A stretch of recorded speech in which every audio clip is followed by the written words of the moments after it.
Phone రింగవడంతో చేస్తున్న పని ఆపి రిసీవర్ తీసుకొని హలో అంది సునందిని. హలో వదినా, నేను సుధని. చెప్పు అంది సునందిని. ఊళ్ళో తిరునాళ్లు మొదలవ్వబోతున్నాయి. నువ్వూ అన్నయ్య పిల్లల్ని తీసుకొని రండి. మీ అన్నయ్యతో మాట్లాడు. సుధ ఏదో చెప్పబోతున్నా వినిపించుకోకుండా రిసీవర్ అక్కడున్న టీపాయ్ మీద పెట్టి వస్తున్నట్లు వెళ్ళిపోయింది సునందిని.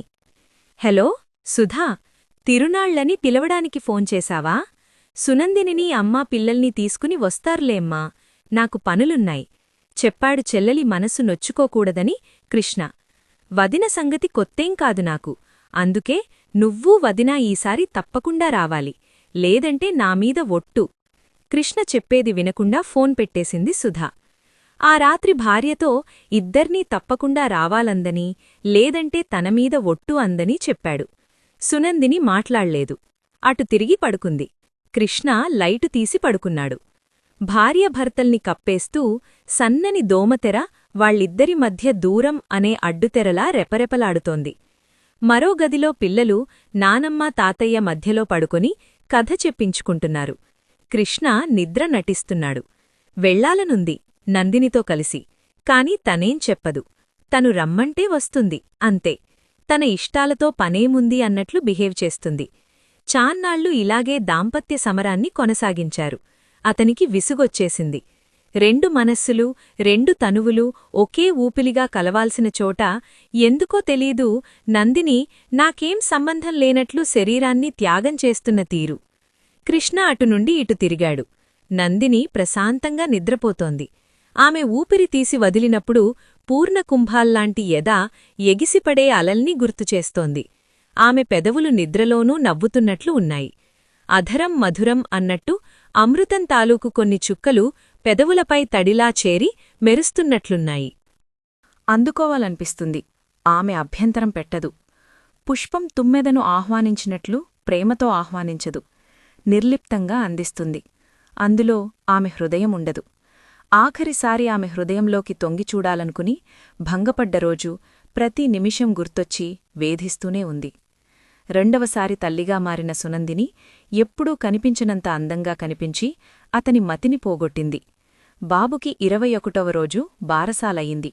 నిండు పున్నమి జాబిల్లిలా ఉన్న భార్య ఒంటరిగా ఎప్పుడెప్పుడు కలుస్తుందా, ఎప్పుడెప్పుడు తన విన్నపాలు విన్నవించుకుందామా అన్న ఆరాటం అతనిది. బంధువులు ఎక్కడివాళ్లక్కడ వెళ్ళిపోయారు. ఇంట్లో ఉన్నవాళ్లు హాల్లో కూర్చుని కబుర్లు చెప్పుకుంటున్నారు. నందిని రూంలోకి వెళ్ళింది. కృష్ణ ఆనందంతో నిశ్శబ్దంగా తలుపులు మూశాడు. ఆమె అతని రాక గమనించలేదు. చీరకొంగు కిందికి జారి ఉంది. జాకెట్ హుక్కులు పట్టకో రాకో అవస్థ పడుతూ ఉంది. అతను వెనకనుంచి చేతులు రెండూ ముందుకు చుట్టి మోహంగా అన్నాడు, బరువైన నీ పరువాలను బంధించడానికి నీకంత శ్రమెందుకు చెలీ? May I help you? అతని బంధనానికి ఆమె ఉక్కిరిబిక్కిరయ్యింది. అతని చేతులెక్కడాగాయో అర్థమై షాక్ అయింది. సడన్గా అతనికి అభిముఖంగా తిరిగింది. అతని కళ్లల్లో ఏదో మత్తు. అది ఆమెని ఆకాశపు టంచుల్లోకి లాక్కుపోవాలని తహతహలాడుతున్నట్లుంది. అవమానంతో రగిలిపోయిందామె. ఎప్పుడూ అదే ధ్యాస. అడది ఓ బాణం కాదు, ఎటు కావాలంటే అటు సంధించడానికి. ఆమెకో మనస్సుంటుందని, దానికో స్పందన కావాలని అనిపించదు. హృదయం లేని శరీరంతో పడక పంచుకోవడం బాగా అలవాటైపోయింది. ప్రతిసారీ ఛీ అసహ్యం వేస్తోంది. నందిని నోటివెంట ఆరోపణ. తెల్లబోయాడు. ఆమె కళ్లలోతుల్లోకి తొంగిచూశాయి అతని కళ్ళు ఆవేదనగా. అక్కడ కనిపించిన ఏహ్యానికి తుళ్ళిపడ్డాడు. ఇన్నాళ్లూ తను హృదయం లేని శరీరంతో రమిస్తూ తనని తను రంజింపచేసుకుంటున్నాడా? ఆమె ప్రమేయం లేకుండా తను మాత్రమే తృప్తిని పొందుతున్నాడు. ఛీ అంటూ భార్య తిరస్కారం. కృష్ణ పట్టు సడలిపోయింది. ఆమెని మంచంమీదికి తోసి గబగబా బయటికొచ్చేశాడు. గదిలోంచొచ్చిన అన్నయ్య మొహంలో భంగపాటు గమనించింది సుధ. నందినిని ప్రేమించి కావాలని పెళ్లి చేసుకోవడం ఏకపక్షంగా జరిగిందేమో అని, అన్నయ్య తప్పు చేశాడేమోనని వాళ్ల పెళ్లై అనుకుంది తను. కాని నందిని మాత్రం ఇష్టంలేదని ఎప్పుడూ చెప్పలేదు. ఇష్టంగానో అయిష్టంగానో కాపురం చేసి 2 బిడ్డలకి తల్లయింది. వదిన మొహంలో ఉండాల్సినంత ఆనందం ఎప్పుడూ తను చూడలేదు. వీళ్ళిద్దరి మధ్య దాంపత్య సంబంధం సరిగ్గా ఉన్నట్లు లేదు. అన్నను అడిగింది, వదిననూ అడిగింది, అటూ ఇటూ అమ్మనూ అత్తనూ అడిగింది. ఇద్దర్లో ఎవరూ బయటపడలేదు. ఏదో జరిగితే తప్ప వాళ్ల సమస్య తీరదని వదిలేసింది సుధా. కృష్ణ మేనత్త వాళ్ల ఊరు, నందిని వాళ్ల ఊరు ఒక్కటే. ఓసారి తిరునాళ్లలో నందినిని చూసి మనసు పారేసుకున్నాడు. నిజానికి మేనత్త కూతురు ప్రశాంతితో అతని పెళ్లిని పెద్దవాళ్లనుకున్నారు. సునందినిని చూశాక ప్రశాంతిని ఆహ్వానించలేకపోయాడు కృష్ణ. ఆ విషయం ప్రశాంతితో ముందు చెప్పాడు. పోని బావా, బతికించావ్. ఇది పెళ్లయ్యాక చెప్పుంటే చచ్చేదాన్ని. అయినా నాకూ బోర్ కదా, చిన్నప్పట్నుంచి చూస్తున్న మొహాన్నే జీవితకాలమంటా చూడ్డం అంటూ ఆట పట్టించింది ఆమె. అప్పట్నుంచి బావమరదళ్లకి ఆమె శ్రీకారం చుట్టింది. అవసరం ఉన్నా లేకపోయినా బావ వచ్చిన ప్రతిసారీ నందినిని పిలుచుకువచ్చేది. కావాలని బావ గొప్పలు చెప్పేది. ఈ సోదంతా నాకెందుకే, నేను డిగ్రీ తర్వాత మాస్టర్ డిగ్రీ చేయడానికి మా మావయ్య వాళ్ల ఊరు వెళ్తున్నాను. ఈ కబుర్లన్నీ మరెవరికైనా చెప్పుకో అంటూ తేల్చేసింది నందిని ఓసారి. కృష్ణ ఉసూరుమన్నాడు. అతను ఇంటర్తో చదువు ఆపేసి వ్యవసాయంలోకి అడుగుపెట్టినవాడు. ఆమె చదువుతన్న వేరే ఆలోచన లేనట్టు చెప్పేసింది. అకస్మాత్తుగా సుధని నందిని అన్నయ్య భాస్కర్కి అడగడానికి వచ్చినప్పుడు వాళ్ల అమ్మాయి నందినిని అడగమని చెప్పాడు కృష్ణ. అలా ఉండిపోయిందనుకున్న ప్రేమ సముద్రంలా ఉప్పెనై ముందుకు వచ్చి నిలబడింది. వాళ్లు ఎక్కువసేపు ఆలోచించలేదు. కృష్ణ నెమ్మది, అతడు వ్యవసాయం చేస్తున్న తీరుకి వాళ్లు ముచ్చటపడిపోయారు. ఎక్కువగా ఆలోచించకుండానే, నందినిని అడగకుండానే తాంబూలాలు మార్చేసుకున్నారు. డేట్ కూడా ఫిక్స్ అయిపోయింది. నందిని డిగ్రీ చేతికొచ్చేసరికి పెళ్లిపీటలెక్కాల్సొచ్చింది. ఫస్ట్ నైట్ ఎంతో ఎగ్జైటింగ్గా ఎదురుచూశాడు కృష్ణ. కోరుకున్న స్వర్గం కౌగిట్లోకి రాలబోతోంది. నందిని పాలుగ్లాస్తో గదిలోకడుగుపెట్టింది. క్షీరసాగర తనయలా మెరిసిపోతూ ఉంది. మల్లెల పరిమళం డామినేట్ చెయ్యాలని ముందుకొచ్చి అతన్ని మోహనాంకితుడిని చేస్తున్నట్లుంది. రానని రాలేనని ఊరకంటావు, రావాలని ఆశలేనదే ఎందుకొస్తావు అంటూ ఆమె చుబుకాన్ని ఎట్టి అధరాల్ని చటుక్కున ముద్దు పెట్టుకున్నాడతడు. ఆమె కళ్ళు వాల్చుకుంది. ఆ రాత్రి ఆమె ఒక్క మాట కూడా మాట్లాడింది లేదు. తనువును మౌనంగా అర్పించింది. సిగ్గనుకున్నాడు కృష్ణ. తర్వాత చాలాసార్లు ఆమె కళ్లల్లో భావాల కోసం వెతకబోయాడు. కాని అవి ఎప్పుడూ ఏ భావాలూ వ్యక్తం చేయలేదు. మూసిన కళ్లపై ముద్దు పెట్టినప్పుడు కాని, వాటి చివరి అంచుల్లో ఆటలాడుతీ చూసినప్పుడు కాని రెప్పలు విడిపోనేలేదెప్పుడు. అతను చెయ్యివేసిన ప్రతీసారీ మంచు మేఘంలా అయిపోతాదామె. బొదులుకోలేని ప్రేమ అతనిది. తన కౌగిలిలో ఆమె ఎప్పుడు అగ్నిశిఖలా మండుతుందోనని ఆమె అణువణువూ వెతుకుతూనే ఉన్నాడు. మార్పులేని మౌనం కాలంతో జతకట్టింది. పడక ఒక్కటైనా తనువులు పంచుకుని 3 ఏళ్లు. ఆమెకి అదేం పట్టదు. పిల్లల్ని తమ దగ్గర ఉంచి వాళ్ళిద్దర్నీ వెళ్ళిరమ్మన్నారు పెద్దవాళ్ళిద్దరూ. కృష్ణా నందినిని తీసుకుని బైక్ మీద బయల్దేరాడు. 3 కిలోమీటర్ల దూరం ఆ ఊరు. ఎర్రెటి పొలాల మధ్యనుప్పం మట్టిరోడ్డు. గోతుల్లో పడ్డప్పుడు కృష్ణని హత్తుకున్నా ఏం పట్టనట్లు కూర్చుందామె. అది హాయనుకోవాలో యాదృచికం అనుకోవాలో అర్థంకాని పరిస్థితి అతనిది. ఊరు తిరునాళ్ల హడావిడితో వచ్చిన బంధువులతో కళకళలాడుతూ స్వాగతం పలుకుతోంది. అన్నా వదినల్ని చూసి సుధ ఎదురొచ్చి కాళ్లకు నీళ్ళిచ్చింది. ఇంట్లో వాళ్లందరూ వచ్చేసి ఉక్కిరిబిక్కిరి చేసేశారు. వదినా, మీరు మా గదిలో ఉండండి అంది సుధ. నందిని బ్యాగ్ తీసుకుని గదిలోకి వెళ్ళింది. కృష్ణ బావగారితో మాట్లాడుతూ కూచున్నాడు. బావా అంటూ సుడిగాలిలా దూసుకొచ్చేసింది ప్రశాంతి. నువ్వేం మారలేదే? కృష్ణ కంగారు దాచుకుంటూ నవ్వాడు. ఎందుకు మారాలి బావా? వరస మారిందా? పేరు మారిందా? ప్రేమ మారిందా? అన్నీ అలాగే ఉన్నాయి. ఈ ప్రశాంతి కూడా అలాగే ఉంది. నందినితో బోర్ కొడితే చెప్పు, నేను రెడీ. ప్రశాంతి మాటలకి అందరూ వేళాకోళంగా నవ్వుకున్నారు. కృష్ణ మాత్రం ఇబ్బందిగా గుమ్మం దగ్గర నిల్చున్న నందిని వైపు చూశాడు. ఆమె తనకి ఏం సంబంధం లేనట్లు మౌనంగా చూస్తోంది. నందిని, మీ ఆయన్ని ఇక్కడున్నన్ని రోజులు నాకు వదిలేస్తావా? కవ్విస్తూ అడిగింది. నందిని మాట్లాడకపోయేసరికి కృష్ణ చెయ్యి పట్టుకొని లేవదీసింది. బావా, బైక్ మీద మనిద్దరం తిరిగి చాన్నాళ్లయింది. రా బావా, మా ఇంటికి వెళ్దాం అంది చనువుగా గారాలుపోతూ ప్రశాంతి. అన్నయ్య ఇప్పుడే కదా వచ్చింది, ఇద్దరూ కలిసి తర్వాత వస్తార్లే. అదేం కుదరదు. నువ్వు మీ ఆడబిడ్డను ఉంచుకో, నేను మా బావన్ తీసుకుపోతున్నాను. రా బావా. చెయ్యి గట్టిగా పట్టుకొని గుంజింది ప్రశాంతి. బైక్ తాళాలు తీసుకున్నాడు కృష్ణ. ప్రశాంతి నందినిని చూసి అల్లరిగా నవ్వింది.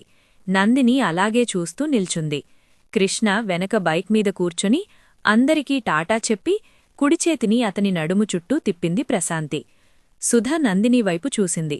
మొదటిసారిగా తనకి సంబంధించిన భాగాన్ని ఎవరో బలవంతంగా లాక్కుపోతున్న ఫీలింగ్ మనస్సులో ఎంత దాచుకోవాలన్నా దాగక కళ్లల్లో ప్రత్యక్షమయ్యింది. గుండె ఎందుకో దిగులుగా కొట్టుకుంది. ఆమెకర్థంకాని నొప్పి. వదినా, రా, నాకు వంటలో సాయం చేద్దుగాని అంటూ పిలిచింది సుధ. ఇద్దరూ వంట చేస్తుండగా భాస్కర్ పిలిచాడు. సుధ రూంలోకి వెళ్ళొచ్చింది. అన్నయ్య ఎందుకు పిలిచాడు అనడుగుతూ ఆగిపోయింది. సుధ చెక్కిళ్ళు కంది ఉన్నాయి. ఆమె ముంగురులు చెదిరి ఉన్నాయి. పెదవులు తడిని దాచుకోలేనట్లు అవస్థపడుతున్నాయి. కళ్ళు ఏం చెప్పాలో అర్థంకాక సిగ్గుతో దొంగచూపులు చూస్తున్నాయి. భాస్కర్ మళ్ళీ పిలిచాడు. నేను చూసుకుంటాను, నువ్వెళ్ళు అంది నందిని. ఆమె అలా అనగానే వెళ్ళిపోయింది సుధ. వంట పూర్తిచేసి తన గదిలోకి అడుగువెయ్యబోలి ఆగిపోయింది నందిని. గది తలుపులు ఓరగా వేసి ఉన్నాయి. భాస్కర్ భార్యని వదల్లేనట్లు గట్టిగా కౌగిట్లో బంధించాడు. వదలండి బాబూ, ఇన్నాళ్లైనా ఇదే అల్లరి. ఈ గది మీ చెల్లికీ బావకీ ఇచ్చేశాము.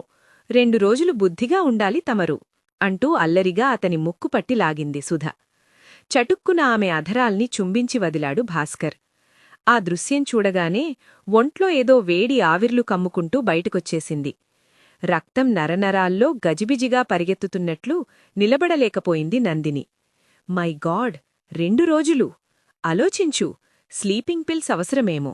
అసలే అలసిపోతున్నావు. ఆమె ముంగురులతో ఆటాడుకుంటూ మరింతగా దగ్గరకు లాక్కున్నాడు భాస్కర్. అబ్బా, వదలండి, మీ స్లీపింగ్ పిల్స్ మీ దగ్గరే ఉంచుకోండి.